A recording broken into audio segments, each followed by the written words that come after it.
जिससे सबका कल्याण करती है। प्रत्येक साल जन जागृति संस्कार सेवा समिति पंजीकृत रोहिणी दिल्ली द्वारा सभी के कल्याण के लिए ये भागवत कथा कराती है। प्रातः काल 8 से 10:30 बजे तक श्रीमद् भागवत के श्लोकों द्वारा यज्ञ होता है और शाम को कथा होती है। तो हमारी संस्था के बहुत सारे भक्त लोग, जैसे महामंत्री हैं श्री श्रवण गोयल जी, कार्यकारी प्रधान है श्री अरुण गोयल जी, सचिव हैं श्री एम.डी. कौशिक जी, मुख्य संयोजक है श्री कमलकांत गुप्ता जी, कोषाध्यक्ष MC मित्तल जी, और हमारे कार्यकारिणी के हैं मनोज शर्मा जी। और भागवत दोनों में कैसे जोड़ के आप संदेश देंगे? श्रीमद् भागवत कथा पितरों को मुक्ति के लिए ही है। जिस प्रकार से धुंधकारी ने अपने माता पिता को बहुत सताया और उसकी मृत्यु हुई, मृत्यु होने के बाद वो प्रेत की योनि में गया, तो श्रीमद् भागवत कथा से ही वो मुक्त हुआ। ये श्रीमद् भागवत कथा पितरों की मुक्ति, ग्रहों का दोष निवारण और बच्चों की उन्नति के लिए है। हम आप सभी चाहते हैं कि हमारी संतान उन्नति करे, वंश की वृद्धि हो, सपरिवार स्वस्थ रहें, दीर्घायु रहें, हमारे परिवार में किसी की अकाल मृत्यु न हो। तो उन सब दोषों को दूर करने के लिए श्रीमद् भागवत कथा है और पितृ महाज्ञान यज्ञ। ये जो कलश यात्रा शुरुआत की जाती है, इसका क्यों महत्व है, क्यों जरूरी है, क्या लाभ है? जिस प्रकार से जीवन के लिए जल चाहिए, उसी प्रकार से सनातन धर्म में कलश स्थापित होते हैं। बिना कलश स्थापना के कोई भी यज्ञ पूर्ण नहीं होता, क्योंकि कलश में सभी देवी देवताओं का वास होता है। ब्रह्मा विष्णु महेश गायत्री सावित्री नवदुर्गा देवी, इन सभी का वास होता है। तो सौभाग्यवती स्त्रियां कलश को उठाती हैं कि हमारे घर परिवार में सदैव हरा भरा रहे, हम स्वस्थ रहें, समृद्धिशाली रहे और हम सौभाग्यवती रहे।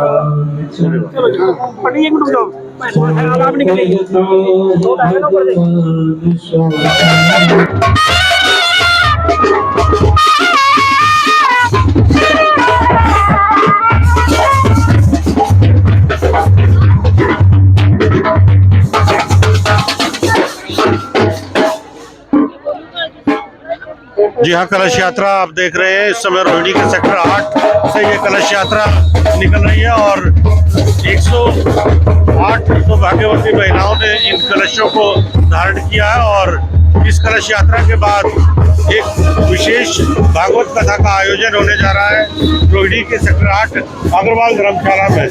बहुत सारे हमारे साथ भक्त मौजूद है। इस कलश यात्रा के बारे में बताएं।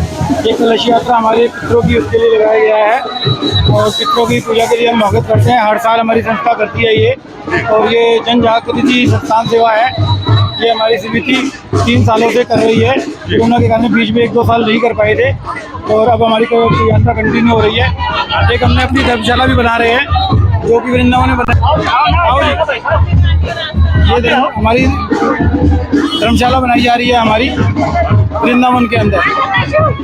जी, कितना उत्साह है लोगों के अंदर? बहुत उत्साह है, उम्मीद से ज्यादा। बहुत खुश है लोग। बोलो भाई।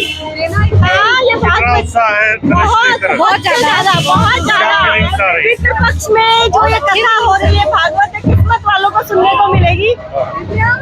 और इतना भव्य प्रोग्राम है। 108 महिलाओं सौभाग्यवती महिलाओं को मौका दे रहे हैं। ये बहुत अच्छा प्रोग्राम है। 108 तो हर जगह होती है, हमारी 151 लोटे कलश उठ रही है भागवत में। आज बहुत अच्छा लग रहा है।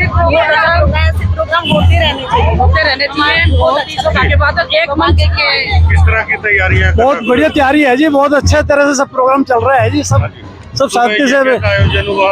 हाँ, सवेरे यज्ञ का हुआ, सारे कई जजमान थे, और अब कलश यात्रा है। बहुत बढ़िया सिस्टम से सारा काम हो रहा है जी। ठीक है। इस प्रकार के आयोजन होते रहने चाहिए, क्योंकि हम सनातन धर्म से संबंध रखते हैं। तो धर्म के आयोजन होते रहेंगे तो संस्कारों से जुड़ा रहता है इंसान। तो अपने भागवत का सुधारी बाबा की कृपा से महाराज जी गुरु महाराज सुबह यज्ञ हुआ है। अब कलश यात्रा निकल रही है जी। बिल्कुल, कलश यात्रा का इस समय आयोजन हो रहा है। आइए हम आपको दिखाते हैं जिन महाराज ने ये इस यात्रा को भागवत कथा को आयोजन कर रहे हैं। हम उनके साथ हैं। और इस भागवत कथा के बारे में थोड़ा बताएं। ये पितृपक्ष की श्रीमद् भागवत कथा है। सभी जनमानस जो अकेले भागवत कथा नहीं करा सकते हैं, उन सब के पितरों की मुक्ति दिलाने के लिए जन जागृति संस्कार सेवा समिति पंजीकृत रोहिणी द्वारा प्रत्येक वर्ष अष्टमी से अमावस्या तक प्रातःकाल 8 से 10:30 बजे तक पितृमोक्ष यज्ञ होता है और शाम को 3:30 से 6:30 बजे तक श्रीमद् भागवत की कथा। 22 तारीख का क्या विषय? 22 सितंबर 2022 को 7:30 बजे से शाम को चित्र विचित्र की यहाँ पर भजन संध्या रखी गई है, जो भगवान श्री कृष्ण के भजनों पर जन जागृति को।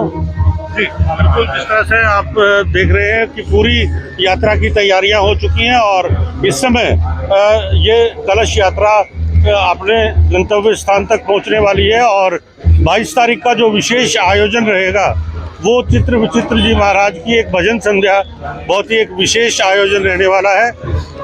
फिर आज इस वीडियो में केवल इतना ही, फिर दूसरे वीडियो में एक नई जगह से नए कार्यक्रम के साथ आपके बीच आएंगे। तब तक दीजिए इजाज़त, धन्यवाद।